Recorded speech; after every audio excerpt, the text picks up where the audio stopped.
تجھے معاف کرتا رہوں گا. او سن آف ایڈم، اے آدم کے بچے، were your sins to reach the clouds of the sky and were you then to ask forgiveness of me I would forgive you. Adam کے بچے، اگر تیرے گناہ اس لیول کے بھی ہو جائیں کہ وہ آسمان تک پہنچ جائیں، یعنی ان کو جب کوانٹیفائی کیا جائے تو وہ آسمان تک پہنچ جائیں تیرے گناہ، اور تو مجھ سے توبہ کر لے، مجھ سے معافی مانگ لے موت سے پہلے، تو میں تجھے معاف کر دوں گا. او سن آف ایڈم، اے آدم کے بچے، were you to come to me with sins nearly as great as the earth and were you then to face me ascribing no partner to me I would bring you forgiveness nearly as great as it. اور اے آدم کے بچے، اگر تو مجھ سے ملاقات کرتا ہے اور انبار لگے ہوئے ہیں تیرے گناہوں کے، لیکن تو نے میرے ساتھ کسی کو شریک نہیں کیا اور تو توحید میں خالص تھا، تو میں بھی اسی گریٹنس سے تجھے معاف کروں گا جتنے گریٹ تیرے سن ہیں. جیسے کہتے ہیں نا کہ اللہ جتنی میرے گناہ ہیں جو انبار لگے ہوئے ہیں، اس سے زیادہ بڑھ کے تیری مرسی ہے، تیرا رحم ہے، تو مجھے معاف فرما دے. لیکن یہاں سے یہ مت سمجھیے گا کہ گناہ کرنے چاہیے. ایک ہے کہ گناہ انسان جان کے کر رہا ہے، ایک ہے کہ انسان جو ہے وہ مجبور ہو جاتا ہے، اور زیادہ تر گناہ جو ہے نا وہ انسان مجبوری میں ہی جاتا ہے اس طرف، اللہ معاف کرے. لیکن کچھ گناہ ایسے ہوتے ہیں کہ انسان نا پھر ان کو عادت بنا لیتا ہے، اس کے کنٹرول میں ہوتے ہیں، لیکن وہ سٹل اپنے نفس پہ قابو نہیں رکھ پاتا، اور وہ ایکشن نہیں لے رہا ہے جن ایکشن سے وہ گناہوں سے نکلے گا. پھر اس کا سوال ضرور ہوگا، ٹھیک ہے نا. جیسے دنیاوی معاملات کے لیے دیکھیں ہم کتنے ایکشنز لیتے ہیں، ہم کتنی ایفرٹ کرتے ہیں کسی چیز کو حاصل کرنے کے لیے، تو گناہ چھوڑنے کے لیے بھی ایفرٹ ہے، اور وہ ایفرٹ کرنی پڑے گی، ٹھیک ہے. بٹ یہ حدیث اتنی سبحان اللہ، اس میں ہمارے لیے انکریجمنٹ ہے. آپ دیکھیے کہ اللہ کے نبی صلی اللہ علیہ وسلم فرما رہے ہیں کہ اللہ کہتے ہیں کہ اگر تمہارے گناہ آسمان تک بھی بھر جائیں، کوانٹیفائی اگر انہیں کیا جائے، تو پھر بھی میں معاف کروں گا، پھر بھی اللہ سبحانہ تعالیٰ اسے معاف کر دے گا. اور اگر وہ قیامت والے دن بھی گناہوں کے انبار لے کر آتا ہے، لیکن شرط یہ ہے کہ اس کا عقیدہ ٹھیک تھا، اس نے شرک نہیں کیا، اس نے شریک نہیں کیا کسی کو اللہ سبحانہ تعالیٰ کے ساتھ، تو اللہ ضرور اس پہ بہت مرسی کرے گا. تو دیکھیں یہاں سے ثابت ہوتا ہے کہ توحید میں پکا ہونا. اس لیے توحید کو سمجھیں، توحید کیا ہے. کبھی کبھی ایک انسان خدا بن جاتا ہے، اللہ معاف کرے. اسی لیے کیوں میں کہتا ہوں بالی ووڈ گانے جو ہے وہ توحید کو خراب کرتے ہیں، وہ آپ کی فلاسفی آف لائف کو مطلب لٹرلی تباہ و برباد کر دیتے ہیں. آپ دیکھیں اس میں ایک انسان کو خدا کا درجہ دیا جا رہا ہے، اس میں جو ہے وہ انسان کو خدائی جو اوصاف ہیں وہ انسان میں، پھر ایسے ایسے الفاظ اللہ کے بارے میں کہے جاتے ہیں، اور لٹرلی ایک انسان جو ہے نا وہ اس کے لیے ایک دوسرا انسان جو ہے نا وہ all centre of focus, attention اور love and attachment, extreme attachment, reverence ہوتا ہے نا، کسی آگے بالکل بچ جانا، جھک جانا، فدا ہو جانا کسی کے آگے، تو وہ اللہ کا رائٹ ہے. ایسا لو اللہ کا رائٹ ہے، اور وہی ریلیشن خالص ہے جو اللہ کے لیے قائم کیا جائے، ٹھیک ہے. تو اس لیے یہ بھی شرک میں آ سکتا ہے، ریممبر دس. اور کبھی کبھی انسان اپنے نفس کو بھی ایک معبود بنا لیتا ہے، ٹھیک ہے. تو اس لیے بی ویری کیئرفل کہ انسان شرک سے بچے، انسان توحید پر قائم رہے. باقی گناہ ہوتے ہیں اور اللہ کا وعدہ ہے کہ اللہ تعالیٰ انہیں معاف فرمائے گا. 5 بینیفٹس میں آپ کو بتاتا ہوں توبہ کرنے کے، استغفار کرنے کے. نمبر 1، استغفار provides sustenance. In fact, it increases sustenance. یہ سورہ نوح کی آیت نمبر 10 سے 12 آپ پڑھیں گے، اس میں اللہ سبحانہ تعالیٰ حضرت نوح کا سینٹینس کوٹ کرتے ہیں کہ وہ اپنی قوم کو کہتے ہیں کہ اے میری قوم کے لوگوں، اللہ سے استغفار کرو، اللہ تعالیٰ بہت زیادہ معاف کرنے والا ہے، بار بار معاف کرنے والا ہے، اور اس کے نتیجے میں اللہ تم پہ بارش برسائے گا، کنٹینیوس برسائے گا، ایک دن نہیں، کنٹینیوس برسائے گا. اللہ تعالیٰ تمہارے ویلتھ میں انکریز کرے گا، مال کے الفاظ ہیں، مال انکریز کرے گا. اللہ تعالیٰ تمہیں اولاد دے گا، تمہاری اولاد میں انکریز کرے گا. کتنی سکسیس سٹوریز ہیں کہ کسی کی اولاد نہیں ہو رہی تھی، استغفار میں بڑھے، اللہ نے اولاد دے دی. اللہ کا کرنا ہے. اور اللہ تعالیٰ جو ہے وہ تمہیں گارڈنز دے گا، یعنی ایگریکلچرل لینڈ اس ٹائم کی ہائیسٹ لیول آف پراپرٹی. اور اللہ تعالیٰ جو ہے ریورز کھول دے گا، نہریں کھول دے گا تمہارے لیے. یہ پہلا بینیفٹ استغفار کا. اور استغفار کیا ہے ان شارٹ؟ بیسٹ اللہ کے نبی صلی اللہ علیہ وسلم نے بتایا استغفر اللہ الذی لا الہ الا هو الحی القیوم واتوب الیہ.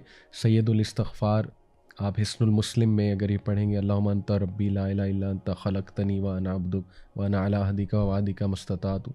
یہ پوری دعا ہے سید الاستغفار. اس لیے وہ والے اذکار استغفار ریلیٹڈ جو سنت سے ثابت ہے استغفر اللہ واتوب الیہ. اللہ کے نبی صلی اللہ علیہ وسلم 70 بار ایک حدیث میں آتا ہے دن میں استغفار کرتے تھے. ایک حدیث میں آتا ہے کہ ایک سیٹنگ میں یعنی نماز کے بعد اللہ کے نبی صلی اللہ علیہ وسلم کو صحابہ نے 100 بار استغفار کرتے دیکھا ان ون سیٹنگ. ٹھیک ہے، تو اس کی کوئی تعداد ایز سچ ڈیفائن نہیں ہے کہ اتنی ہی بار کرنا ہے. یہ بس آپ کریں لیکن انٹرنلائز کر کے فوکس کر کے انشاءاللہ ندامت شو کر کے، تبھی فائدہ ہے نا، تبھی استغفار کا فائدہ ہے. نمبر 2 استغفار اوپنز دا ڈور آف مرسی. یہ کہاں سے ثابت ہے؟ یہ میں آپ کے سامنے رکھتا ہوں سورہ ہجر کی آیت نمبر 49 چیپٹر 15 ورس نمبر 49. اس میں اللہ سبحانہ و تعالیٰ استغفار کا ایک فائدہ بتاتے ہیں. وہ کیا ہے؟ نبی عبادی انی انا الغفور الرحیم. او محمد صلی اللہ علیہ وسلم انفارم مائی سرونٹس، میرے بندوں کو انفارم کر دو دیٹ انی انا الغفور الرحیم، میں بہت زیادہ معاف کرنے والا ہوں اور رحیم بہت رحم کرنے والا ہوں. تو اس آیت سے یہ ثابت ہوتا ہے کہ استغفار اللہ کی رحمت کے دروازے کھولتا ہے اور اللہ کی رحمت کے ہم سب طلبگار ہیں. ٹھیک ہے، we need the mercy of اللہ سبحانہ و تعالیٰ. اور جب مرسی کے دروازے کھل جاتے ہیں تو ساری بندشیں دور ہو جاتی ہیں. آج کل سبحان اللہ لوگ کہتے ہیں ہم پہ بندش ہے، ہمارا رشتہ نہیں ہو رہا اس کے آگے کوئی بندش ہے، یعنی ہماری جاب نہیں لگ رہی اس کے آگے میں بھی کوئی بندش ہے. واٹ از بندش؟ سب اللہ کے ہاتھ میں. اللہ تعالیٰ کیا اللہ کو کوئی یہ لوگ کہتے ہیں نا فلانا جادوگر ہے اس نے کوئی بندش کر دی، فلانے نے اثر رکھوا. کیا یہ گندے مندے لوگ، مطلب یہ پلید قسم کے لوگ، sorry to use this harsh word, جو سو کالڈ جادوگر، یہ اللہ کو روک سکتے ہیں کہ اللہ کچھ دینا چاہ رہا ہے اور یہ لوگ اللہ کو روک دیں؟ تو استغفار سے اگر لیٹ سے کوئی بندش آپ کہتے ہیں جی ہمارے ذہنوں میں ہے جی کہ بندش اگر کوئی ہے بھی تو اللہ تعالیٰ یہاں گارنٹی دے رہا ہے کہ استغفار سے اللہ رحمت کے دروازے کھول دیتا ہے. تو استغفار میں بڑھیں. پھر نمبر 3 استغفار ریموو اسٹریس اینڈ انگزائٹی. یہ دور اسٹریس اور انگزائٹی کا دور ہے. لوگ پریشان ہیں، اسٹریس ہے انگزائٹی ہے، یہی دو مسئلے نا، یا اسٹریس ہے یا انگزائٹی ہے. ابو داؤد کی حدیث ہے، سنن ابو داؤد کی. اللہ کے نبی صلی اللہ علیہ وسلم نے فرمایا if anyone constantly seeks pardon from Allah, اگر کوئی مستقل اور کانسٹنٹلی یعنی کنسسٹنسی کے ساتھ اللہ سے توبہ کرتا ہے، اللہ ول appoint for him a way out of every distress and a relief from every anxiety. سبحان اللہ. اللہ ہر ڈسٹریس سے، ہر انگزائٹی سے اس کے لیے کوئی راستہ نکال دے گا اور ریلیف دے دے گا. اب ریلیف کی شکلیں ہیں، ٹھیک ہے نا. ریلیف اللہ کی طرف سے آتا ہے، ڈیفینیٹلی آتا ہے. Relief could be the strength to go through a problem, right. Relief could be the will power. Relief could be the سکینہ، کہ اتنی مشکلات کے باوجود سکینت ہے، ایک انسان راضی ہے. ریلیف کوڈ بی غنا آف دی ہارٹ، غنا دے دیا، ہارٹ کو ایکسپینڈ کر دیا اللہ نے، رائٹ. وسعت دے دی، کلیرٹی دے دی، right. Relief could be clarity, clarity آ گئی آپ کو ایک میٹر کی کہ میرے ساتھ یہ ہوا کیوں، ہو کیوں رہا ہے. سبحان اللہ. کلیرٹی سے دیکھیں کاؤنسلنگس میں ایگزسٹینشل تھیراپی جو ہے وہ یہی ہے کہ ایک کلائنٹ کو کلیرٹی دینا، اور کلیرٹی سے تاکہ اس کے کانسیپٹس کلیئر ہوں اور وہ انگزائٹی اور اسٹریس سے اور ڈپریشن سے نکل آئے کہ میرے ساتھ یہ ہوا کیوں. تو سبحان اللہ ریلیف کی کتنی شکلیں ہیں. And relief could literally be that کہ آپ اس مسئلے سے ہی نکل جائیں. تو کتنی شکلیں ہیں ریلیف کی. ٹھیک ہے، تو اللہ ریلیف دیتا ہے from every anxiety, every distress. اور اگلی بات کہ اللہ اسے وہاں سے رزق دیتا ہے جہاں سے اس کا گمان بھی نہیں جاتا. سبحان اللہ. تو اسی طرح چوتھا بینیفٹ استغفار کا، it is an eraser of sins. گناہوں کو مٹانے والی چیز جو ہے وہ استغفار ہے. اس حوالے سے میں آپ سب کے سامنے ایک آیا رکھتا ہوں اس پوائنٹ کے حوالے سے. اٹ از سورہ فرقان ورس نمبر 70. اللہ سبحانہ وتعالیٰ کہتے ہیں الا من تاب وآمن وعمل عملا صالحا فاولئک یبدل اللہ سیئاتہم حسنات وکان اللہ غفورا رحیما. یہ میں نے جو چوتھا پوائنٹ آپ کو بتایا کہ اللہ سبحانہ و تعالیٰ استغفار کا ایک فائدہ یہ کہ اللہ تعالیٰ آپ کے گناہوں کو مٹا بھی دیتا ہے، نہ صرف مٹاتا ہے بلکہ ان کو کنورٹ کر دیتا ہے انٹو گڈ ڈیڈ. سورہ فرقان آیت نمبر 70. آئیے اس کا ترجمہ دیکھتے ہیں ہم. اللہ سبحانہ تعالیٰ کہتے ہیں کہ except for those who repent, یعنی سوائے ان کے، آبویسلی پیچھے تذکرہ ہوگا ان لوگوں کا جن کے لیے پنشمنٹ ہے، لیکن آگے کہا جا رہا ہے ایکسیپٹ فار دوز، سوائے ان کے جو نمبر 1 الا من تابا، توبہ کرتے ہیں، و آمنا و عملا عملا صالحا، اور ایمان لاتے ہیں اور ایمان کے ساتھ عمل صالح کرتے ہیں. فَأُولَٰئِكَ يُبَدِّلُ اللَّهُ سَيِّئَاتِهِمْ حَسَنَاتٍ، for them Allah will replace their evil deeds with good. وَكَانَ اللَّهُ غَفُورًا رَحِيمًا، اور بے شک اللہ تعالیٰ بہت غفور بہت رحیم ہے. سبحان اللہ، واٹ اے گریٹ بینیفٹ کہ نہ صرف اللہ اریز کرتا ہے سنس بلکہ انہیں اللہ کنورٹ کر دیتا ہے انٹو گڈ ڈیڈس. اور پانچواں فائدہ استغفار کا، یور دعا is accepted, supplication is answered. سبحان اللہ. یہ میں آپ کے سامنے جو دلیل رکھتا ہوں وہ سورہ صاد کی آیت نمبر 35 ہے، chapter number 38 verse number 35.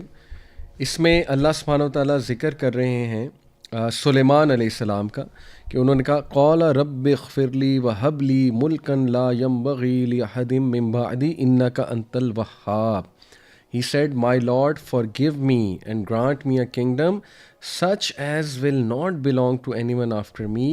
Indeed, you are the bestower. سبحان اللہ. اس سے کیا ثابت ہوتا ہے کہ جب بندہ ایک اللہ سے استغفار کرتا ہے، توبہ کرتا ہے، اور اس کے بعد کوئی دعا کرتا ہے تو اللہ تعالیٰ اس دعا کو قبول کرتے ہیں. کہ حضرت سلیمان کو ایسا کنگڈم اللہ نے دیا جو آج تک کسی کو نہیں دیا.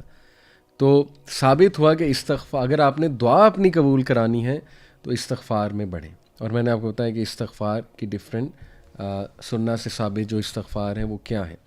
تو یہ سیکنڈ کوالٹی. تھرڈ کوالٹیز متطہرین، یہی جو میں نے آپ کو آیت سنائی تھی اسی میں ہے، سورہ البقرہ آیت نمبر 222، جس میں اللہ سبحانہ تعالیٰ کہتے ہیں کہ ان اللہ یحب التوابین و یحب المتطہرین، وہ جو اپنے آپ کو پاک کرتے ہیں، پیوریفائی کرتے ہیں. سبحان اللہ. دیکھیں، پاکیزگی میں سب سے پہلے جسم کی پاکیزگی اور تھاٹس کی پاکیزگی ہے. اپنے تھاٹس کو پیوریفائی کریں.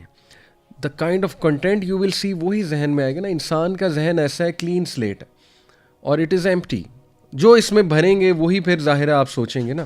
تو اگر اس میں گند جا رہا ہے، اس میں وہ بالی ووڈ کے لیرکس جا رہے ہیں، اس میں وہ فضول ویڈیوز جا رہی ہیں، وہ پی جی ریٹڈ کنٹینٹ جا رہا ہے، وہ سیکشول کنٹینٹ جا رہا ہے اس میں، ٹھیک ہے نا، وہ امیجز جا رہی ہیں، اللہ معاف کرے، تو پھر تو سوچیں بھی گندی ہوں گی. ٹھیک ہے، پھر کیسے ہم اپنے ذہنوں کو پاک کریں گے یا پاک رکھیں گے؟ اس لیے سب سے پہلے ذہن کی پاکیزگی، نیگیٹو تھاٹس سے، ٹھیک ہے، اللہ سے شکوے سے پاک رکھیں، صاف رکھیں، اور برے خیالات سے جو آپ کہہ لیں sexual thoughts and all these things, اس حوالے سے جہاد کریں، اپنے مائنڈ کو پاک رکھیں. نمبر 2، جسم کو. دیکھیں، اللہ کے نبی صلی اللہ علیہ وسلم اتنے صفائی پسند تھے. حضرت عائشہ کہتی ہیں کہ ہر نماز کے بعد ایک تو ہمارے نبی مسواک کرنا پسند کرتے تھے، دوسرا یہ کہ ان کے تکیے کے ساتھ مسواک پڑی ہوتی جب وہ سو کر اٹھتے تھے. یعنی the first thing he used to do, Hazrat Aisha کہتی ہیں مسواک اٹھتے. تو ہم میں سے بہت سے لوگ صفائی کا خیال نہیں رکھتے ہیں. پھر طہارت. سبحان اللہ. آپ کو پتہ ہے کتنی ہم یونیک قوم ہیں جن کو ہمارے نبی نے طہارت سکھائی ہے. ہمیں کتنے لوگ ہیں طہارت ہی نہیں کرتے. اللہ معاف کرے.